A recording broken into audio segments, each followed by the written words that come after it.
बनाकर दे दिए, ये एक होता है सदका जारिया, कि आने वाली आप दुनिया से चले जाए लेकिन वो आपका एक सिलसिला चलता है। मस्जिद के अंदर किसी काम की जरूरत है, आपने मस्जिद में एक गेट लगा दी, टंकी बना दी, कोई ऐसा काम कर दिया कि नमाजी हजरात वुजू कर रहे हैं, यहाँ नमाज पढ़ रहे हैं, तो उसका सवाब आपको मिलता रहेगा। ये सदका जारिया है।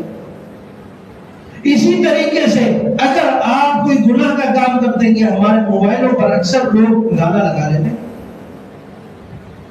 अब दूसरा बंदा कॉल कर रहा है तो उसको गुनाह, गाना सुन रहा है वो मुफ्त में, ना आप सुन रहे हैं। जिसका मोबाइल है और जिसने ये गाना लगाया वो तो कुछ सुन नहीं रहा, जो इसको कॉल कर रहा है वो सुन रहा है और गुनाह इसको मिल रहा है। सुनेगा वो, गुनाह इसको मिलेगा क्योंकि लगाया इसने। आप कोई स्टेटस लगाते हैं जिस पर कोई गाना है, कुछ है, तो गुनाह आपको मिलेगा, देखेगा कोई और।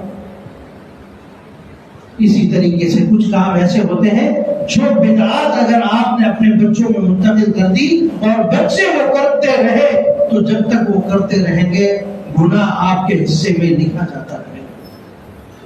तो कोई भी अमल को भी इबादत समझ कर करे तो पहले